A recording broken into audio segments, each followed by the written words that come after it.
Bonjour messieurs, alors je vais introduire ce débat en poursuivant les propos de Nicolas, en soulignant encore une fois, malheureusement, la défaite écrasante de la droite de conviction en 2017. Quelle que soit la formation politique, les choix partisans des uns et des autres, l'échec a évidemment été flagrant. Alors il a été d'autant plus pour la nouvelle génération. Je m'explique, la génération née à la fin des années 80, ceux qui ont moins de 30 ans aujourd'hui, qui a commencé à s'engager politiquement après 2002 et donc l'élimination de la gauche dès le premier tour. Véritable tournant pour la droite en France et surtout traumatisme pour les autres. Et entre 2002 et 2017, la droite, au sens le plus large, pouvait légitimement sentir le vent la porter. Le référendum sur la Constitution européenne, la victoire conservatrice de Nicolas Sarkozy en 2017, quoi que l'on pense du personnage et de son échec a posteriori, la manif pour tous, l'essor des questions identitaires. Malgré des échecs politiques et quelques déboires électoraux, la droite pouvait être optimiste et conquérante. Sur les questions d'identité, de famille, de fiscalité, etc., les lignes ont clairement bougé en 15 ans. Mais 2017 a été un second tournant, car la défaite a été écrasante sur tous les plans. Culturellement, politiquement et même sociologiquement, puisque vous le savez, une frange considérable de la droite bourgeoise, entre guillemets, s'est aisément macronisée. Alors le constat est évidemment amer, très amer, mais comme nous le savons tous, quand croit le péril, croit aussi ce qui sauve, paraît-il en tout cas. Alors je me tourne en tout cas vers notre premier sauveur, Charles Beigbeder. Bonjour à vous. Bonjour. Donc, Charles Beigbeder, vous étiez à l'UMP, vous êtes entré en dissidence en 2014, vous avez ensuite soutenu François Fillon, sans adhérer toutefois aux Républicains. Ce sont là, me semble-t-il, les trois étapes principales de votre engagement depuis quelques années. Quelles leçons, Charles Beigbeder, en tirez-vous ? Bien, merci, très heureux d'être avec vous aujourd'hui. Bon, d'abord, ma première identité, enfin, c'est d'être un Français patriote, fier de l'immense civilisation qui a été construite par les 80 générations qui nous ont précédés, et peut-être même plus. Puis je suis aussi entrepreneur, en fait, dans la vie privée. Bon, j'ai aussi eu la joie de fonder une famille il y a plus de 25 ans. J'ai 3 filles.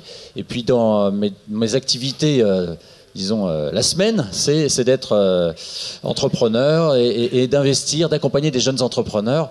Et c'est quand même l'essentiel de mes activités. Mais c'est vrai que depuis quelques années, je me suis engagé dans la vie publique. C'est passé par d'abord un engagement dans des associations patronales. En tant que chef d'entreprise, j'ai adhéré à une fédération patronale, puis d'autres. Et j'ai même été quelques années au conseil exécutif du MEDEF, où j'ai vu des choses intéressantes, disons. On pourra en reparler une autre fois. Mais c'est pas forcément que des gens mauvais. Et donc c'est vrai. Alors cet engagement, je dirais, associatif, enfin dans le monde patronal, c'est un moment s'est transformé en un engagement politique parce que je pense que la situation se dégrade Quel a été le déclic exactement ? Et ça va bien au-delà de la simple situation économique, bien sûr. Le déclic, écoutez, bon, j'avoue avoir été séduit par le personnage Nicolas Sarkozy en 2006-2007. J'ai pris ma carte de l'UMP à cette époque et j'ai participé à la campagne présidentielle, enfin à ma petite échelle, et j'ai été nommé assez rapidement secrétaire national en fait à la pédagogie de la réforme. C'est un secrétariat que j'ai fondé moi-même au sein de ce parti, l'UMP, qui maintenant donc ce sont les Républicains. Et puis j'ai été candidat aux législatives en fait en 2007 dans le 12e arrondissement de Paris. Sans succès, pardon, ça c'était en 2012. Et en 2012, sans succès, Hollande a été élu. Donc, et puis c'est un arrondissement que la droite a perdu en 2007 et qui va être difficile de reconquérir. C'est pas impossible, mais bon, il y a eu pas mal de clientélisme qui est passé par là et donc de nouvelles populations qui se sont vues attribuer des logements dans le 12e, qui ont obtenu la nationalité française. Donc ça va être difficile de reconquérir ce territoire.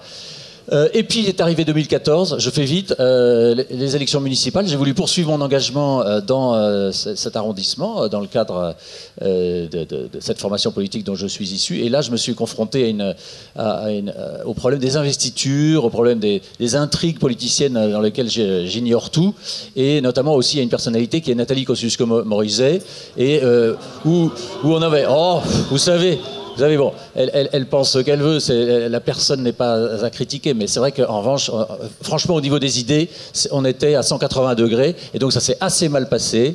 Et comme j'avais envie de participer à la bataille parisienne, car je veux vraiment que la gauche soit dégage de Paris, car la ville est très mal gérée et ça va de mal en pis, bien sûr, depuis l'élection d'Anne Hidalgo. Donc j'espérais qu'on pouvait avoir une alternance après les 2 mandats de Delanoë. Et donc j'ai quitté, en effet, j'ai créé une liste pour Paris qui s'appelait Paris libéré. Petit clin d'œil à la situation. Bon, certes, Paris n'est pas martyrisé ni brûlé, mais Paris est fiscalisé et encombré, ça c'est clair, et pollué. Et donc je voulais essayer de construire une sorte d'autres possibilités de vote que simplement NKM et ses sbires. Et on a fait, d'ailleurs les divers droites sur ce scrutin-là ont fait près de 7%. Ce qui est pas si mal, me dit-on. Donc voilà, c'était ma première aventure en dissidence. Et puis peut-être un mot sur l'épisode 2017 et François Fillon. Et donc, depuis la dissidence, ça me plaît bien. J'ai l'impression que vous aussi. Et donc, je fais partie de ce qu'on appelle la droite hors les murs. Avec Charles Mignon, j'ai cofondé un mouvement qui s'appelle l'Avant-Garde, qui s'efforce de défendre un certain nombre de convictions. Autour de l'enracinement, de la civilisation qu'il faut sauver et d'autres thématiques dont on reparlera sans doute dans un instant. Et donc, il y a eu cette affaire des primaires des Républicains. Il y a eu plusieurs candidats. J'ai soutenu personnellement Jean-Frédéric Poisson avant le premier tour, très déçu par son score. Et puis, finalement assez heureusement surpris du score étonnant de François Fillon qui je pense en fait grâce à son livre Vaincre le totalitarisme islamique a su comprendre une attente forte bien sûr du peuple de France. Et donc je l'ai rejoint, je me suis battu pour lui. Bon, bien sûr, entre les 2 tours des primaires, mais surtout pendant la campagne présidentielle, j'ai pas hésité à mouiller la chemise. J'ai fait plusieurs meetings en province, à Paris, pour lui. Y compris pendant les affaires, et puis il est arrivé ce qui est arrivé, voilà. Mais je pense qu'il avait dans son programme compris un certain nombre de choses, notamment sur les sujets civilisationnels. Alors très bien, alors nous avons déjà évoqué la position quelquefois difficile d'un dissident au sein des Républicains. Je me tourne maintenant vers Philippe Christel, dont le parcours est lui aussi un peu non conforme. Vous êtes membre de Polymia, Philippe, vous êtes donc engagé dans la mouvance disons, droitière. Alors je vais vous poser la question un peu plus à droite, celle du Front National. Comment le jugez-vous, disons, depuis 1 an, ce qui inclut la stratégie de dédiabolisation d'une part, choisie en prévision de la campagne présidentielle, puis évidemment le débat de l'entre-deux tours, et les derniers mois avec les départs de Marion Maréchal Le Pen et aussi de Florian Philippot. Bon, tout d'abord, je ne vais pas paraphraser ce qui a été dit ce matin. L'élection de 2017, l'élection imperdable, a été perdue et tant la droite républicaine que le Front National n'ont pas été à la hauteur. Premier point. Deuxième élément qui a été caractérisé ce matin également, c'est que les lignes de fracture sur les postures droitières et plus générales ne sont pas entre les partis, ni à l'intérieur des partis. Et très honnêtement, je ne me sens ni l'envie, ni même l'intérêt pour la discussion qui est à construire aujourd'hui, d'essayer de faire une analyse post-mortem ou post-convulsionnelle du Front National d'aujourd'hui, d'autant que je n'en suis ni membre ni responsable, et ce serait malvenu.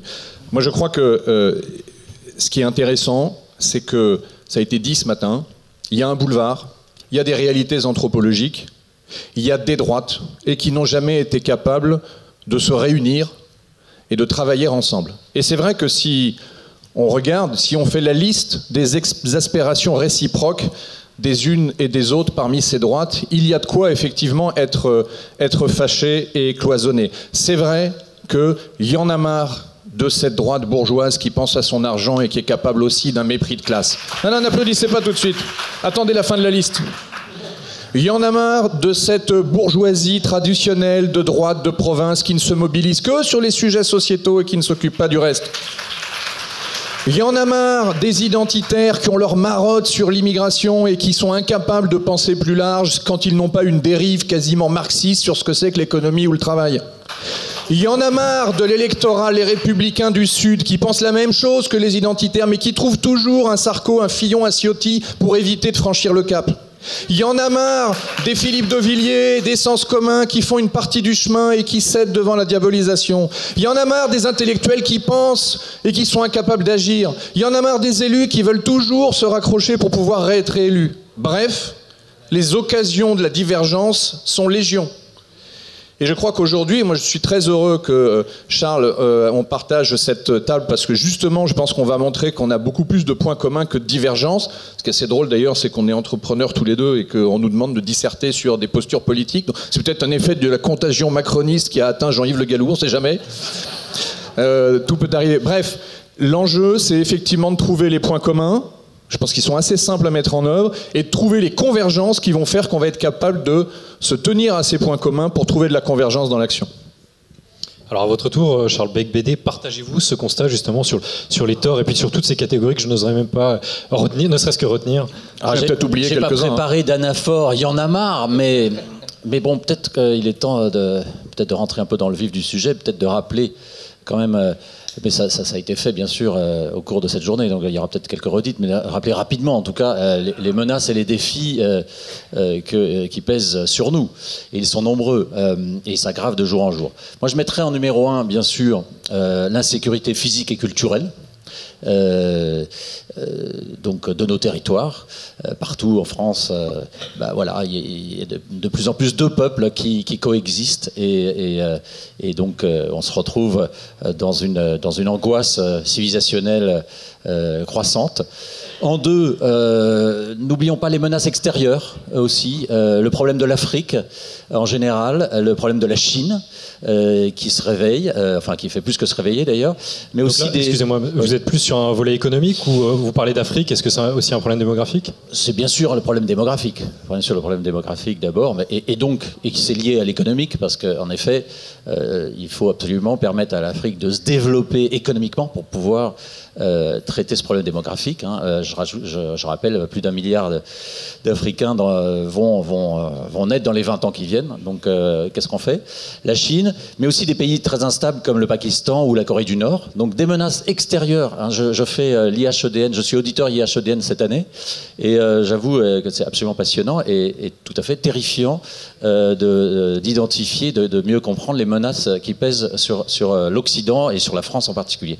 En 3, la vassalisation de nos économies, et là je parle donc un peu d'économie par rapport aux GAFAM, donc ces fameuses gigantesques entreprises Internet, et c'est un entrepreneur qui vient de l'Internet qui vous le dit, puisque ça s'est transformé progressivement en une sorte de raquette de la Silicon Valley, c'est-à-dire dès que nous dépensons 1 euro, il y a 20 centimes qui va systématiquement dans la poche d'actionnaires et de top managers en Californie, sans payer le moindre impôt en France et en Europe.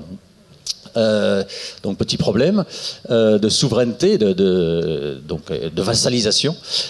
Auquel il faudrait peut-être, bien sûr, ajouter bien sûr les menaces sur notre être, c'est-à-dire tout ce qui est GPA, hommes génétiquement modifiés, transhumanisme, menaces absolument terribles qui arrivent, et bien sûr aussi le défi écologique. Et je ne vais pas parler du climat, je vous rassure, mais je vais parler tout simplement de la bétonisation de nos campagnes et puis de l'océan de plastique qui fait que nos océans sont en train de se transformer en plastique et de la fin du monde de la mer. Donc, mais sur l'insécurité, je reviens sur le premier, sur l'insécurité culturelle. L'urgence est vraiment là, et on est vraiment dans une chariaisation, dans une gangrène de la chariaisation qui se propage. Et ça, c'est vraiment la menace numéro 1 sur laquelle on doit travailler. Alors, de plus en plus de Français prennent conscience de cela. C'est ça qui est intéressant, c'est que pendant longtemps, il y a eu une attitude un peu d'autruche qui prévalait, mais les Français se réveillent. Exemple de la mobilisation qui a eu lieu récemment contre les prières de rue à Clichy. Exemple aussi de la mobilisation contre la décision grotesque, mais logique, du Conseil d'État sur les croix. Et donc, il y a une mobilisation. Donc, c'est intéressant parce que au même moment, que font nos élites politiques? Alors je reviens un petit peu sur la politique, bien qu'encore une fois, vous l'avez compris, c'est pas ma première identité. Pour moi, le Front National, il est enquisté dans une impasse stérilisante. Je fais court. Les Républicains, ils sont infectés par le politiquement correct et l'absence de vraie réflexion.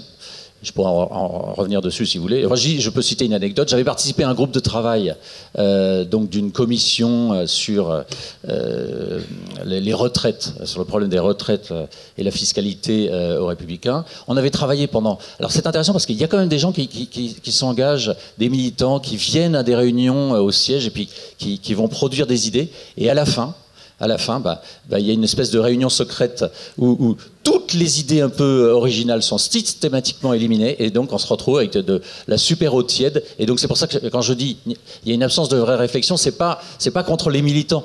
C'est bien sûr pas contre les sympathisants, c'est contre les apparatchiks, les chapeaux à plumes qui veulent surtout pas des choses qui dépassent, pas de relief, surtout ne changeons rien, tout va bien. Et alors, et puis Macron. Alors Macron, écoutez, lui, il a voulu séduire les territoires perdus. Hein.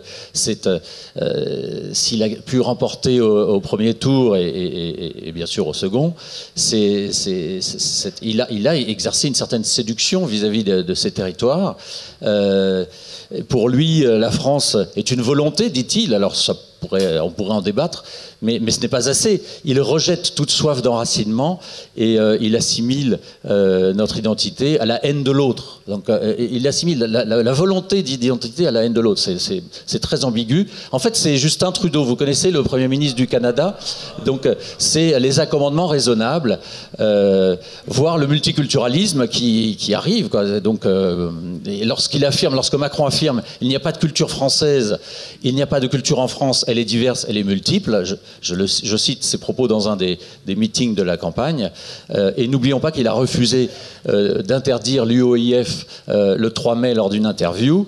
Et il considère que le burkini, le voile islamique, c'est pas grave. Donc on a un problème, hein, parce que le FN, l'impasse, les Républicains, le politiquement correct et l'absence de réflexion, et Macron, donc une grosse ambiguïté sur la principale menace qui s'adresse à notre nation. Charles Beigbeder a donc décrit les problèmes qui se posent à nous. Philippe Christel, vous aviez une analyse plus sociologique sur ces problèmes-là. Est-ce que vous avez un mot, une remarque, un désaccord? Surtout un désaccord si possible. Il veut des désaccords. Il n'en aura pas sur cette question-là. Je crois que je me retrouve évidemment dans l'exposé des périls que vient de faire Charles. Après, on peut pondérer tel ou tel.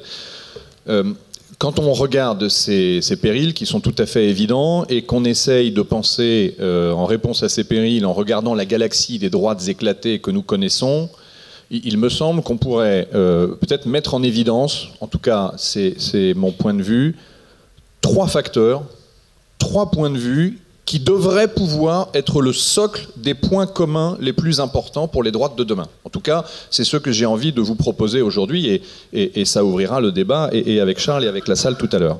Je pense que nous devons considérer que est de droite et donc est nôtre et donc est en capacité de participer avec nous à un rassemblement toute famille politique ou tout groupement politique qui fait 3 choses.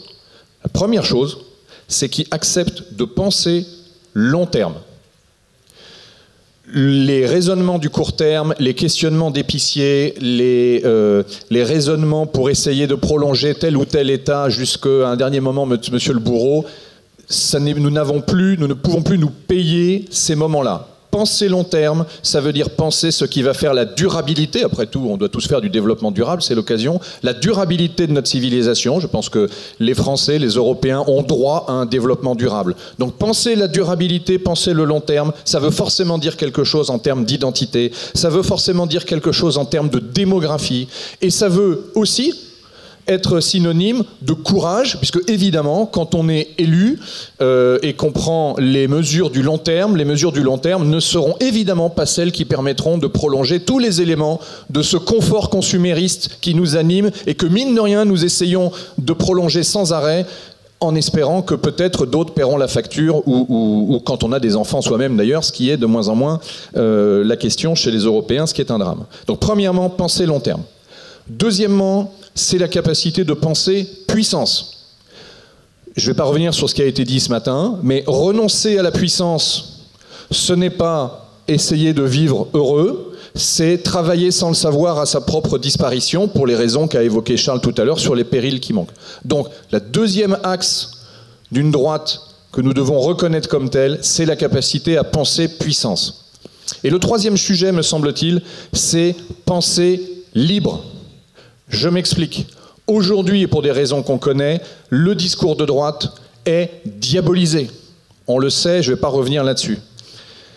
Les droites, entre elles, ont toujours tendance à penser que la meilleure manière de se dédiaboliser, c'est de faire la preuve évidente que son voisin est diabolique. Mais vous voyez bien que je ne suis pas le diable, puisque lui, voilà tout ce qu'il fait, lui. Vous voyez, c'est pas pareil. Bon. Je pense que nous ne sortirons jamais de ce cycle-là, sauf à rejeter en bloc ce mécanisme et avoir le courage de le rejeter, car aujourd'hui, effectivement, c'est difficile, c'est courageux de faire face à la diabolisation. Et ma foi, dans toutes les révolutions, il faut des héros. Et tout le monde ne peut pas être héros. Ce qui fait que le héros est un héros, c'est que tout le monde n'est pas héros. Donc il faudra des héros, on ne va pas dire des martyrs. Mais en tout cas, je pense que le troisième point, c'est la capacité de penser libre et de ne pas imaginer que pour être libre, on va chercher l'asservissement de son voisin. Pensée long terme, pensée puissance, pensée libre. Toute pensée politique de droite, de mon point de vue, qui respecte ces points-là et qui traduit de manière crédible ces points-là, mérite complicité, affinité et solidarité.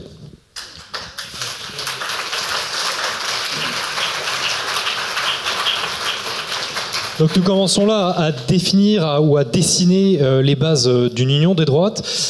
Charles Beigbeder, plutôt sur un plan de valeurs. Là, c'est plutôt des guides. Les principes de Philippe Christel sont des guides. Sur un plan de valeurs, quelle valeur choisiriez-vous ? Les valeurs, mon Dieu. Non, mais il faut s'assumer de droite. Donc, c'est quoi la droite ? Moi, je pense qu'il faut revenir à la définition initiale, c'est-à-dire celle je crois que c'est le 11 septembre 1789, donc ça soit les députés de l'Assemblée nationale, donc ça soit ceux qui s'assoient à gauche, ce sont les tenants de la table rase, et puis ceux qui s'assoient à droite, ce sont ceux qui sont défendre notre héritage, nos traditions. Donc, moi, je pense que c'est ça la vraie définition de la droite. Ceux qui croient à la trame, donc très abîmée, très déchirée des générations qui ont fait la France, de nos us et coutumes, de nos traditions, et quelque part qui dit que qui se retrouve peut-être dans cette citation je crois d'un pape, le temps est supérieur à l'espace. C'est-à-dire qu'on n'est pas juste des individus marchands dans un centre commercial. On est des Français. Et Français, ça veut dire beaucoup, beaucoup de choses. Donc c'est 2000 ans d'histoire, et donc ça nous engage. Et ça ne veut pas dire qu'on se replie sur le passé.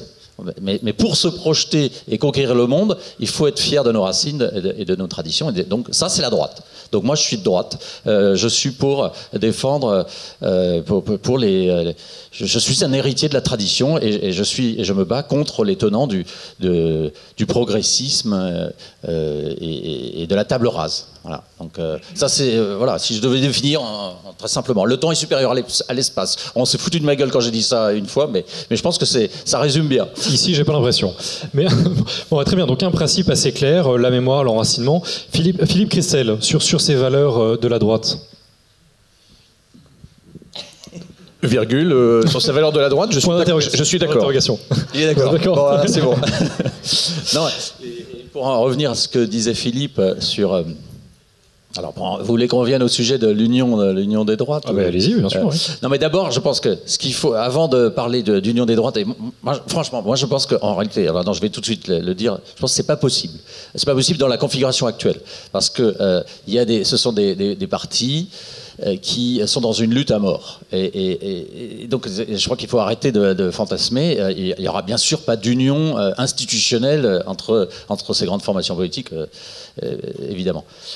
Ça ne veut pas dire qu'on ne peut pas faire un jour une droite unie de tous ceux qui se retrouvent dans cette définition de la droite et qui veulent sauver notre civilisation. Évidemment que non. Il faut un rassemblement très large de tous les Français qui veulent défendre notre civilisation.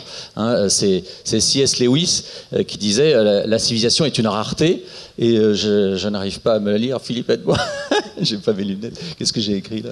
L'état normal de l'humanité l'état normal de l'humanité est la barbarie.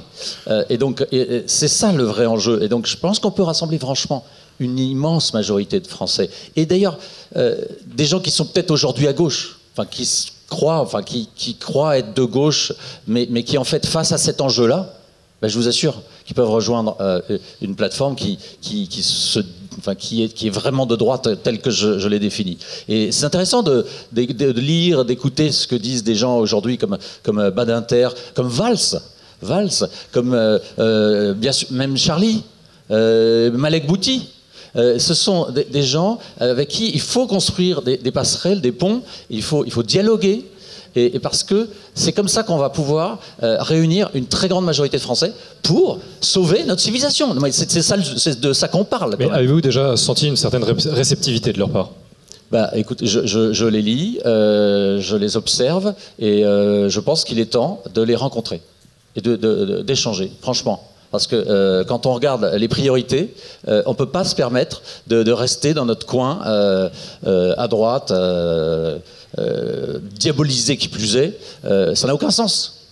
Donc moi, j'ai envie d'être pragmatique. Je suis un entrepreneur donc qui fait un peu de politique. Et donc je pense qu'il faut s'ouvrir et être beaucoup plus pragmatique qu'on ne l'a été trop longtemps.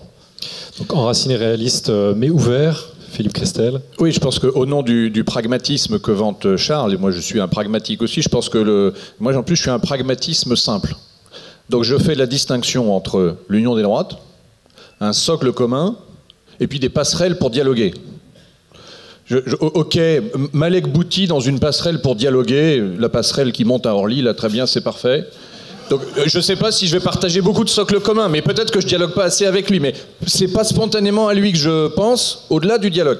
Non, au-delà de la boutade. Parce que vous avez posé la question sur l'union des... Vous avez posé à Charles la question sur l'union des droites, et il dit aujourd'hui il faut pas rêver, elle n'arrivera pas. Je pense qu'il a raison. Et d'ailleurs, quand j'ai donné les 3 principes que j'ai énoncés, je n'ai pas parlé de 3 principes pour une union des droites. Je dis voilà un socle commun pour lequel, de mon point de vue, je dois considérer qu'il est de mon devoir de rechercher convergence, complicité, affinité avec les gens qui portent ce socle commun. Est-ce que ça passera par une union des droites ?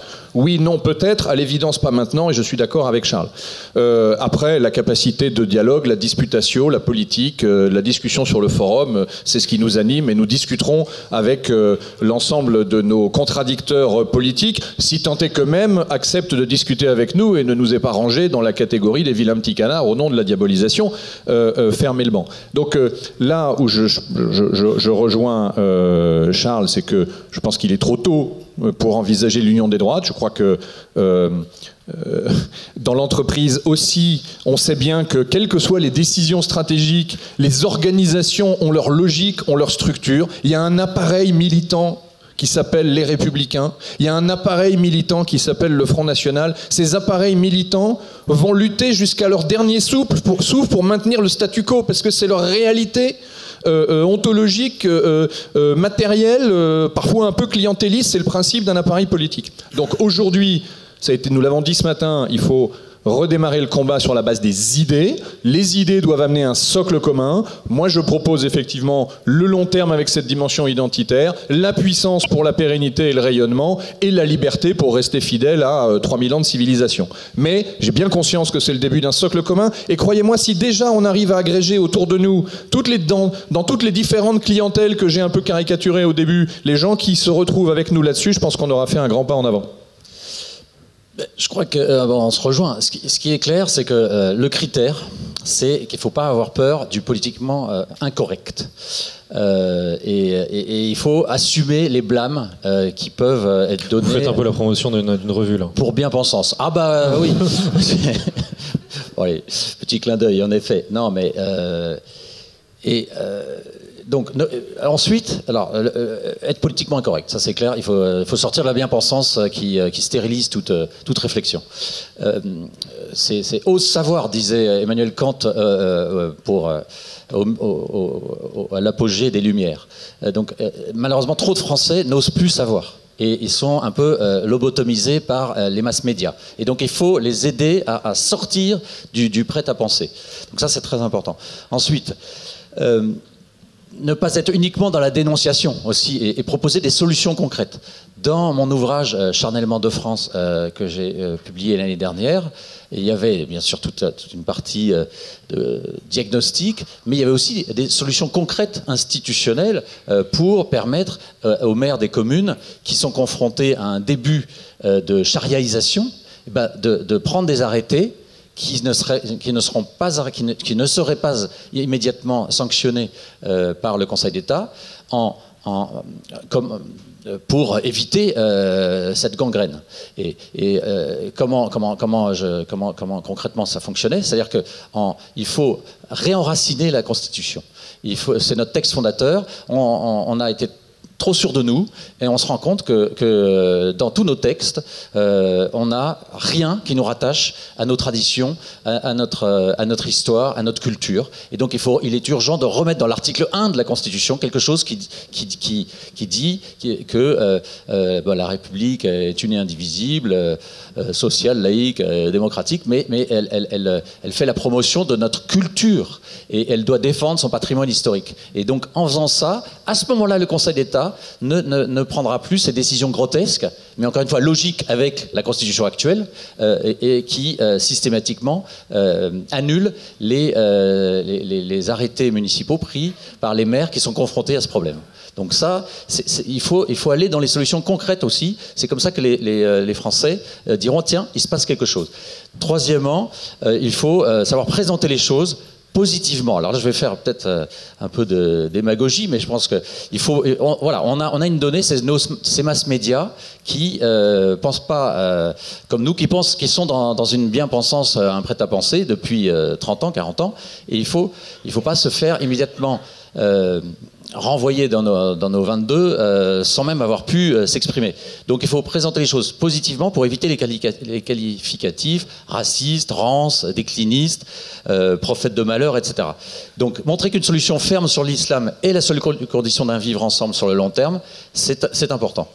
Et qu'est-ce que je pourrais dire aussi? Se focaliser, je pense, sur la question identitaire et civilisationnelle, parce qu'on ne peut pas non plus tout faire, hein, qui trop embrasse mal les trains. Et puis, comme je le disais, nouer des contacts avec tous ceux qui refusent l'islamisation sans venir de la même famille de pensée. Ça, c'est très important. Alors vous avez dit il y a quelques instants que l'union des droites n'était pas à prévoir pour demain. Je vais vous poser une question peut-être un peu anxiogène. J'avais évoqué la Manif pour tous en introduction en 2013. Elle a été objectivement la dernière grande manifestation au sens propre et figuré du peuple de droite. Alors je vais me tourner d'abord vers Philippe Christel. N'était-elle pas l'apothéose d'un mouvement d'extrogir, comme dit Guillaume Bernard, qui maintenant serait irrémédiablement sur le déclin? Non, genre là, je suis assez déterminé à répondre non. D'abord parce que je l'ai écouté soigneusement, Guillaume Bernard, ce matin, et il a dit non, donc je pense qu'il a raison. Non, plus sérieusement, il suffit de regarder les résultats presque hebdomadaires ou mensuels des différentes élections dans l'ensemble des pays européens pour constater que le mouvement d'extrogir, je ne sais pas où il en est, mais ce qui est certain, c'est qu'il n'est pas sur le déclin. Ça, c'est certain.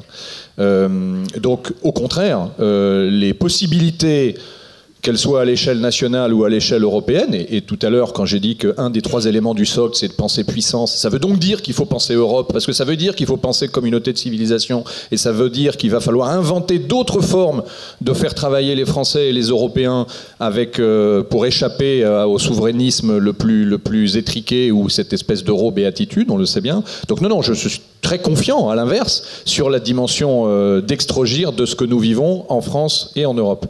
Et je vais prolonger, sauf si tu veux intervenir sur ce point, Charles, je vais prolonger en disant en essayant de vous transmettre un message d'amour.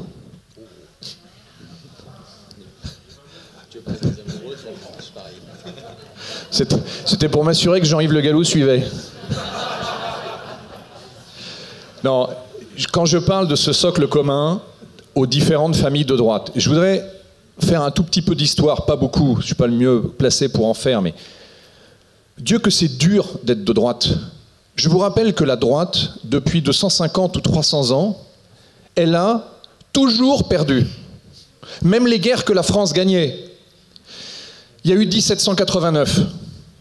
Et donc, même si on sait aujourd'hui que, par exemple, les grandes masses destinées à la guillotine étaient beaucoup plus des petits bourgeois des grandes villes, mais qui étaient aussi des gens de droite que forcément des prêtres ou des aristocrates, même si en proportion, c'est le clergé qui a payé la dîme la plus lourde. Il y a eu 1789. Il y a eu la Troisième République avec les attaques honteuses de l'anticléricalisme d'État, de l'affaire des fiches. Il y a eu le bain de sang de 1914-1918 qui a envoyé à la fois toute une élite qui considérait que la meilleure manière de servir son pays, c'était d'être un soldat, plus des centaines de milliers de soldats paysans qui faisaient partie de cette droite conservatrice, de cette droite qui avait fait le pays. Il y a eu l'entre-deux-guerres avec les condamnations de l'Action française, avec le 6 février 1934. Il y a eu évidemment la Seconde Guerre mondiale et avec, au nom de ce compromis historique signé entre les gaullistes et les communistes, à la fois la partie de l'épuration qui a touché de manière particulièrement sauvage une partie des notables qui n'avaient rien fait ni dans un sens ni dans l'autre, et même une partie, on le sait maintenant, de la résistance de type armée secrète, résistance de droite, au nom du boulevard laissé au Parti communiste. Il y a eu les tragédies de la décolonisation, Indochine, mais surtout Algérie, avec le combat autour de l'indépendance algérienne. Il y a eu enfin le déchirement de 1968, qui a quand même globalement à expliquer que le vieux monde était constitué pour partie de patrons égoïstes et grippe-sous, et pour autre partie de bourgeois ringards qui étaient des peines à jouir et qui refusaient de jouir sans entrave. C'est dur d'être de droite.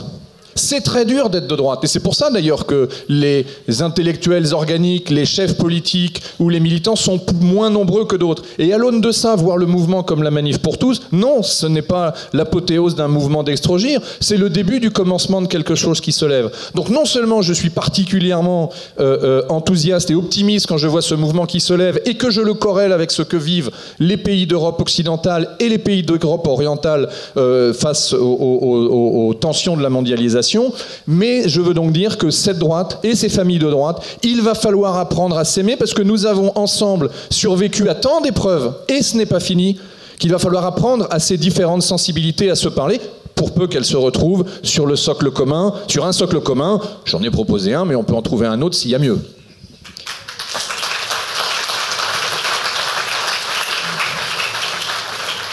Bon, vous vous faites applaudir évidemment, c'est toujours bien avec les entrepreneurs, ils trouvent toujours un moyen d'être optimistes. Alors est-ce que vous êtes vous aussi, bon, entrepreneur évidemment, mais aussi optimiste pour le court, moyen et disons long terme? Non, mais j'ai plein d'espérance parce qu'il y a un retour de balancier. Voilà, qu'est-ce qui se passe en fait donc il y a eu la mondialisation et cette mondialisation a apporté quelques bienfaits, mais là ça va trop loin.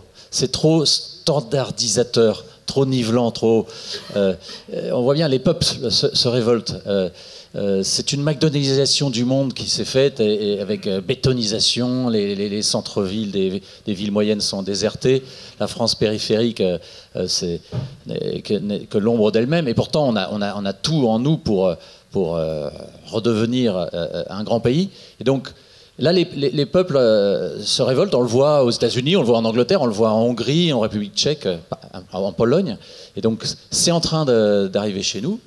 C'est un fait. Donc, il faut inventer une mondialisation heureuse, plus respectueuse des cultures et des identités et du relief du monde.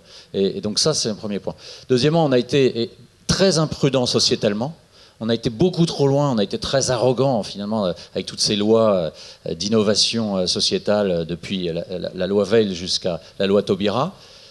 Et ça prendra des décennies pour que une majorité de nos compatriotes comprennent qu'on a été très imprudent et fou et qu'il faudra qu'on corrige cela. Mais c'est en train. Mais la manifestation pour tous, c'est ça. C'est le révélateur non, il n'y a pas un sens de l'histoire en matière de progressisme sociétal et il va falloir faire attention et en tout cas temporiser, arrêter ces innovations sociétales et puis regarder comme les conséquences au niveau des enfants, par exemple, pour ce qui est de la loi Taubira. Et puis, ensuite, prendre des initiatives, vous verrez. Ça commence d'ailleurs aux États-Unis, on le voit, pour revenir, corriger ces différents textes d'innovation sociétale qui ont été beaucoup trop loin. Et puis, il y a évidemment cette menace civilisationnelle, donc cette islamisation de l'Occident, auquel l'Occident doit faire face. Et donc, moi, je pense sur ces trois grands sujets, il y a une prise de conscience et il y a un retour de balancier. Et donc je suis plein d'espoir pour un mouvement d'extrogir fort qui va se cristalliser. Je ne sais comment, parce que je pense qu'en effet, là, on a un problème avec ces deux grandes formations politiques dites de droite et qui ne le sont pas complètement. Et donc, on a un problème. Donc, je souhaiterais, mais voilà, c'est un vœu pieux, en réalité, que les terminer. Il faudrait les terminer. Les euthanasier. C'est pas possible, malheureusement. mais on est coincé. Parce qu'on est coincé à chaque fois, c'est le piège mitterrandien, et donc systématiquement, on n'a pas ce que les Français veulent qui prend le pouvoir. Et ben ça devient intolérable, et il va falloir qu'on trouve une solution. Une solution à trouver, mais il n'y a pas de déterminisme historique. Alors je rappelle le thème de cette discussion, c'est quelles attitudes pour la droite. Donc ce thème n'était pas anodin, me semble-t-il. Nous basculons en fait dans un registre presque éthique et indéniablement tactique. Alors Philippe Christel l'a déjà plus ou moins esquissé avec ses principes. Donc je me retourne vers Charles Becbédé. Quelle attitude? Là je vous parle vraiment de l'attitude à acquérir. Quelle attitude la droite devrait-elle, selon vous, adopter pour se régénérer? Je l'ai esquissé. Je pense qu'il faut continuer à échanger, à dialoguer. Il faut trouver de nouvelles façons de faire la pédagogie de ce qui est en train de se passer vers les Français. Il faut de nouveaux médias. Il faudrait un mass média qui défend nos convictions. C'est pas le cas aujourd'hui, même si TV Liberté, qui est là dans les murs, fait son possible, et l'Incorrect, ce magnifique magazine mensuel, culturel et politique, c'est bien, mais c'est pas assez. Il faut, et là, j'ai pas de solution miracle, mais bon, alors par les réseaux sociaux, il se passe des choses, et donc on a besoin de continuer à réfléchir, à travailler. On a un peu de temps, donc tant mieux, mais et puis peut-être qu'à un moment, des circonstances vont se produire à la fois au Front National et aux Républicains, qui font que les Français à un moment vont dire c'est pas possible. Et puis peut-être que des personnalités seront en position de faire un appel à ces Français qui diront quittez-les, quittez ces formations et participer à la création d'une nouvelle formation qui aurait pour but de se substituer à ces deux formations politiques qui sont enquistées, qui stérilisent et qui empêchent la pensée vraiment de droite de pouvoir s'exprimer et de pouvoir prendre le pouvoir. Philippe Christel, je vous rends la parole maintenant. Oui, sur cette attitude, justement. Oui, quitte à faire un peu slogan, mais moi j'aime bien les trucs qui vont par trois. Hein, donc c'est à la fois la Sainte Trinité et la trifonctionnalité, chacun retrouvera ses petits. Je pense qu'on peut résumer les attitudes qu'on attend. J'en citerai trois thèmes. Le courage, le crédit d'intention, je vais y revenir, et l'innovation.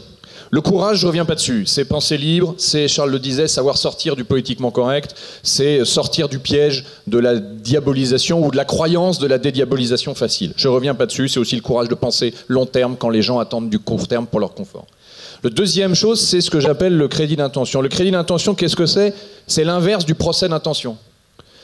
C'est quand quelqu'un fait quelque chose, je peux penser qu'il le fait soit pour essayer de m'avoir, soit parce que c'est un fiefé salopard, soit parce qu'il n'a rien compris. Non, c'est aussi d'aller essayer de construire et comprendre pourquoi on fait les choses avec des stratégies différentes entre telle politique et telle famille politique et telle autre, entre le politique, l'intellectuel, le culturel, l'associatif, le médiatique, que sais-je. C'est d'avoir une mentalité de conquête, d'alliance, d'offensive, plutôt que de défensive méfiance, persuadé qu'on est celui qui a plus raison que les autres. Donc c'est un mélange à la fois d'optimisme et de stratégie de conquête, parce qu'on y croit, parce qu'on est optimiste, et que de toute façon, comme je le disais tout à l'heure à quelqu'un du public, si tous nos grands anciens n'avaient fait les gestes héroïques qu'ils ont commis que parce qu'ils croyaient qu'ils allaient réussir, on enlèverait quelques pages dans l'histoire de France, croyez-moi.